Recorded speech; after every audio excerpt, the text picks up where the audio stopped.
नमस्कार दोस्तों, आपके अपने YouTube चैनल आदर्श कोचिंग में आपका स्वागत है। आज हम हिंदी व्याकरण में अपने व्यंजन संधि का पांचवा भाग देखेंगे, पांचवा वीडियो देखेंगे। और उसके पहले व्यंजन संधि 4 वीडियो आ चुकी है, अगर आपने इसको नहीं देखा तो उसको जाकर भी देख लीजिए। और आज हम पढ़ेंगे चरतो संधि के बारे में। चरतो संधि को पढ़ेंगे, चरतो संधि होती क्या है और इसमें क्या परिवर्तन होते हैं उसको देखेंगे। चलिए देखते हैं। इसमें होता क्या दोस्तों, यदि पहले शब्द के अंत में वर्ग का पहला, दूसरा, तीसरा और चौथा वर्ण हो, यानी पहले शब्द जो व्यंजन जो संधि आती है, संधि का जो पहला पद होता है उसका जो पहला शब्द होगा, तो पहले शब्द के अंत में यदि वर्ग का पहला जो जो वर्ग होगा, का वर्ग, चा वर्ग, पा वर्ग, टा वर्ग या ता वर्ग, उसमें यदि पहला उसका यदि पहला, दूसरा, तीसरा या चौथा वर्ण आए, उसका पहला वर्ण आए, दूसरा वर्ण आए, तीसरा वर्ण आए या चौथा वर्ण आए, यानी जो भी पहला शब्द रहेगा, अर्थात जो संधि होगी, संधि का जो पहला शब्द, जो भी पहला शब्द रहेगा उसका जो अंतिम अक्षर होगा, उसका जो आखिरी का अक्षर रहेगा, वो अपने वर्ग का पहला अक्षर हो, दूसरा अक्षर हो, तीसरा अक्षर हो या चौथा अक्षर हो, यानी वो अपने वर्ग का पांचवा अक्षर को छोड़कर कोई भी अक्षर हो अपने वर्ग का। जैसे का वर्ग का है तो का वर्ग में से का, खा, गा या घा होना चाहिए। तो जो यदि पहले शब्द के अंत में वर्ग का पहला, दूसरा, तीसरा और चौथा वर्ण हो, अर्थात जो संधि का जो पहला पद रहेगा, पहला शब्द रहता है, उसका जो अंतिम वर्ण रहेगा, अंतिम अक्षर रहेगा, वो अपने वर्ग का पहला, दूसरा, तीसरा या चौथा अक्षर होगा। और उसके बाद वर्ग का पहला, दूसरा वर्ण या तीनों सा में से कोई भी सा आ जाए, जो सलजम वाला सा, षटकोण वाला सा या सादा सा में से कोई भी सा आ जाए, तीनों सा में से कोई भी सा आ जाए, ठीक। यानी पहले शब्द का अंतिम अक्षर जो रहेगा वो अपने वर्ग का पहला, दूसरा, तीसरा अक्षर रहेगा। अब उसके बाद जो दूसरा शब्द आएगा, उसके बाद जो दूसरा शब्द आता है, उसके बाद दूसरा शब्द का जो पहला अक्षर रहेगा, दूसरे शब्द का जो पहला अक्षर रहता है, तो जो दूसरे शब्द का पहला अक्षर रहेगा वो अपने वर्ग का पहला अक्षर हो या दूसरा अक्षर हो, पहला या दूसरा अक्षर रहेगा। यानी जो संधि का दूसरा पद है उसका जो पहला अक्षर है, पहला वर्ण है, वो अपने ही वर्ग का पहला या दूसरा वर्ण हो, पहला या दूसरा वर्ण हो। और यदि पहला दूसरा वर्ण नहीं है तो तीनों सा में से कोई सा हो।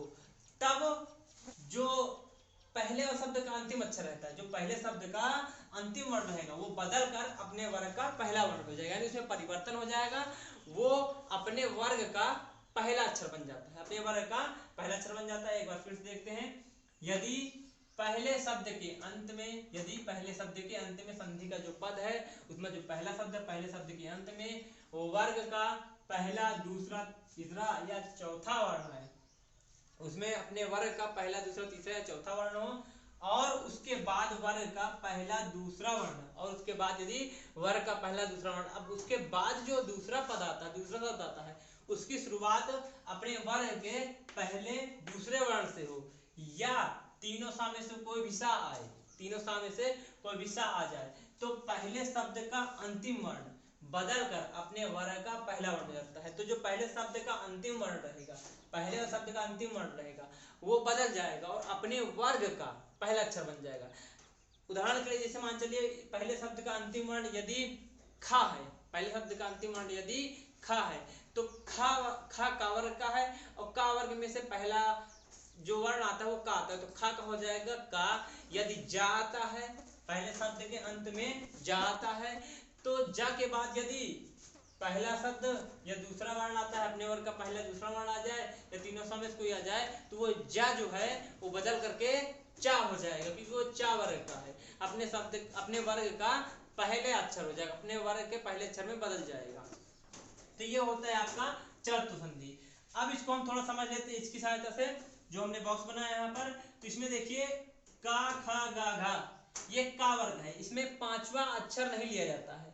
जो भी चरतु संधि है, इसके पहले हमने जसतो संधि देखी थी पिछले वीडियो में, तो उसमें भी जो भी वर्ग रहेगा, वर्ग का पांचवा अक्षर हम नहीं लेते, वर्ग के शुरुआत के 4 अक्षर लिए जाते हैं। जैसे आप यहाँ देख सकते हैं का, खा, गा, घा, चा, छा, जा, झा, टा, ठा, डा, ढा, ता, था, दा, धा, पा, फा, बा, भा, कहीं पर भी अक्षर हमने नहीं लिया, वर्ग का पांचवा वर्ण हम नहीं लेंगे।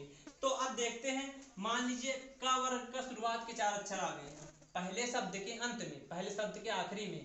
पहले शब्द जो संधि का पहला पद है, ये संधि का ये पहला पद है, दूसरा पद है, तो ये पहला शब्द जो है, पहले शब्द के अंत में यदि का वाली लाइन में से, का वर्ग में से शुरुआत के 4 अक्षर में से कोई भी अक्षर आ जाए, और इन चारों के बाद यदि इस बॉक्स में से कोई भी अक्षर आ जाए, इसमें से कोई एक निश्चित नहीं है कि हाँ का ही आए कि ठा आए कि खा ही आए कि इसके बाद का ही खा आएगा, कोई एक निश्चित नहीं रहेगा। इसमें से हम कोई भी एक ले लेंगे, कोई भी एक यहाँ पर हम लिख देंगे, तो इसमें से कोई भी यहाँ पर आ सकता है। तो का वर्ग के शुरुआत 4 अक्षर के बाद इस बॉक्स में का कोई भी अक्षर यहाँ पर आ जाए, इसके बाद आएगा, तो उसके स्थान पर हो जाएगा का। का वर्ग का पहला अक्षर क्या है? का वर्ग का पहला अक्षर है का, तो का ही आ जाएगा। का वर्ग का शुरुआत के 4 अक्षर रहेंगे, अब उसके बाद इस बॉक्स का कोई भी अक्षर आ जाए तो वहां पर हो जाएगा का। अब दूसरे वाला समझते हैं, यदि चा वर्ग है, चा वर्ग का पहला अक्षर है, चा वर्ग में से कोई भी अक्षर आ गया, पहले शब्द के अंत में चा वर्ग का कोई भी अक्षर आ गया, शुरुआत के 4 अक्षर। अब इस शुरुआत के 4 अक्षर के बाद इस बॉक्स में जितने भी अक्षर हैं, का से लेकर के सा तक के कोई भी अक्षर आ जाते हैं। इसमें का शुरुआत के 4 अक्षर जितने इस लाइन में है, चा वर्ग के शुरुआत के 4 अक्षर हैं, चा छा जा झा। इसके बाद यदि इस बॉक्स में से का से लेकर सा तक में कोई भी अक्षर आता है, तो इस चा वर्ग का जो भी अक्षर रहेगा वो बदल जाएगा चा में, अपने पहले अक्षर में बदल जाता है। चा वर्ग का कोई भी अक्षर रहेगा और इस बॉक्स का कोई भी अक्षर रहेगा, दोनों मिलेंगे तब आ जाएगा चा वर्ग का पहला अक्षर चा। अब यही बात आती है टा वर्ग के साथ, तो टा वर्ग में भी यही आएगा, टा वर्ग में भी यही होता है, टा ठा डा ढा, टा वर्ग के शुरुआत के 4 अक्षर। तो टा वर्ग में शुरुआत के 4 अक्षर के बाद फिर का से लेकर सा तक जितने भी बॉक्स में अक्षर है, इसमें से कोई भी अक्षर आ जाए, यानी जो लिखा गया आप पहले बता दिया गया कि वर्ग का पहला दूसरा वर्ण, यानी किसी वर्ग का पहला दूसरा वर्ण आए या तीनों सा में से कोई भी वर्ण आए, इसके बाद तब वहां पर टा वर्ग में शुरुआत 4 अक्षर और साथ साथ किसी भी वर्ग का पहला दूसरा अक्षर या फिर तीनों सा में से कोई भी सा आए, तब वहां पर टा वर्ग का पहला अक्षर टा आ जाएगा, तो यहाँ पर हो जाएगा टा, तो यहाँ पर भी टा हो जाएगा। अब इसी तरीके ता वर्ग और पा वर्ग में भी होगा कि ता वर्ग के शुरुआत के 4 अक्षर हैं, ता था दा और धा। अब ता वर्ग के शुरुआत के 4 अक्षर के बाद उसके बाद किसी भी वर्ग का पहला दूसरा अक्षर आ जाए, जैसा कि बॉक्स में लिखा हुआ है, और तीनों सा में से भी कोई भी अक्षर आ जाए, कोई भी सा आ जाए, तब वहां पर हो जाएगा हमारा ता, ता वर्ग का पहला अक्षर ता आ जाएगा। अब देखते हैं पा वर्ग। पा वर्ग में पा फा बा और भा, यानी पा वर्ग में पा वर्ग के शुरुआत के 4 अक्षर के बाद कोई भी इन अक्षरों में से कोई भी अक्षर आ जाए, चाहे वर्ग के पहला दूसरा अक्षर या फिर तीनों सा में से कोई भी आ जाए, तब वहां पर हो जाएगा हमारा पा हो जाएगा। पा वर्ग का पहला दूसरा अक्षर पा फा बा भा में से उसके बाद इस बॉक्स का कोई भी अक्षर आए तो वहां पर हो जाता है पा। तो ये तो हो गया हमारा चौथा संधि। अब इसको हम उदाहरण समझ सकते हैं, उदाहरण सहायता समझ सकते हैं कि कैसे इसमें परिवर्तन होते हैं। तो चलिए पहला उदाहरण देखते हैं, जो कि है सदधन कार। सदधन कार पहला उदाहरण है हमारा, सदधन कार। तो पहले उदाहरण आप देख सकते हैं क्या लिखा है, सदधन कार। तो सद में पहले शब्द का अंतिम अक्षर क्या है दोस्तों? पहले शब्द का अंतिम अक्षर है वो है दा। सद का सदधनकार में जो पहली संधि हमारी है, सदधनकार पहली संधि है, तो इसमें जो संधि का जो पहला शब्द है सद, तो पहले शब्द का आखिरी अक्षर क्या है? दा है। तो आप देखिए इस जो बनाया गया है बॉक्स, तो इसमें दा कहां पर है? दा है ता वर्ग में, ता वर्ग में तीसरा अक्षर है दा। अब इसके बाद उधर क्या आ रहा है दोस्तों? उधर आ रहा है कार। तो कार में पहला अक्षर, दूसरे शब्द का पहला अक्षर क्या है दोस्तों? का है। तो पहला ये पहले वर्ग का पहला अक्षर है का। तो अब दा के बाद का आया तो दा का से मेल हो गया, तो दा के बाद इसमें से कोई भी आ जाए तो दा का दा वर्ग का जो रहेगा वो क्या किसमें बदल जाएगा? दा वर्ग का कोई भी अक्षर बन जाएगा ता में, तो ये दा बन जाएगा ता, और ये दा दा है तो ता भी आधा रहेगा, तब ये हो जाएगा सत्कार। क्या बन जाएगा दोस्तों?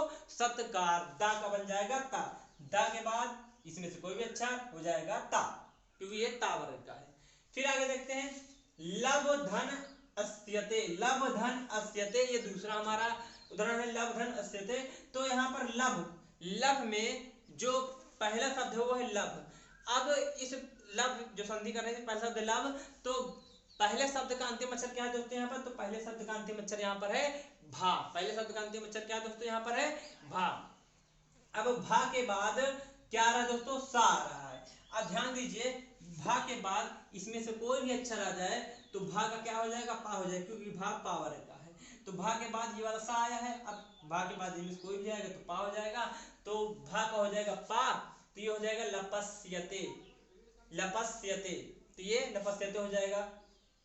अब आगे देखते हो दोस्तों, तद धन पर, तद धन पर, तो यहाँ पर एक मिस्टेक हो गई दोस्तों, यहाँ पर आधा पा रहेगा, लपस्यते, आधा पा रहेगा, लपस्यते।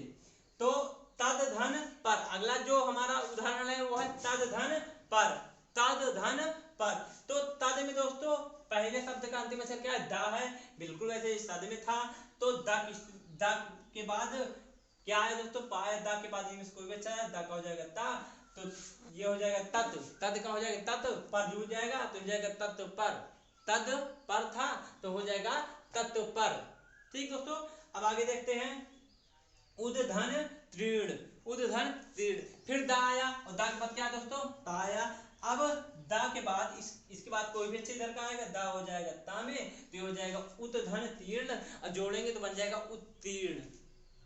तो दोस्तों यहाँ पे हमारी चतुर्थ संधि समाप्त होती है। उम्मीद है कि आपको आज क्लास अच्छे समझ में नहीं है, सॉरी समझ में आ गई होगी। अगर आपको कोई इसमें से समझ में नहीं आता, अगर आपको कोई भी पॉइंट, कोई भी दिक्कत होती है इस संधि समझने में, इस संधि क्या व्यंजन संधि जितने भी पढ़ाए गए, जितनी भी संधि आपको स्वर संधि व्यंजन संधि हमने आपको पढ़ाया पिछले वीडियोज में, अगर उन संधियों में से किसी संधि में कोई दिक्कत है तो आप कमेंट बॉक्स में उसको लिख करके हमको बता सकते हैं। हम आपके मस्तक का समाधान करने की पूरी कोशिश करेंगे और उस पर एक वीडियो अलग से लाने की कोशिश जरूर करेंगे। आप कमेंट बॉक्स में नीचे लिखकर बता दीजिए और हमारे वीडियोज को शेयर करिए, सब्सक्राइब कर दीजिए और इसको आप एक नोट्स बना लीजिए। नोट्स में संधियों के जो नियम है, जो इसकी परिभाषा, उसको लिखते जाइए, आपके लिए बहुत आसान रहेगा और आप भी अपने से संधियों को करने की कोशिश करिए, तभी आपकी समझ में ये आएगी। तो अगले वीडियो में मुलाकात होगी, तब तक के लिए धन्यवाद।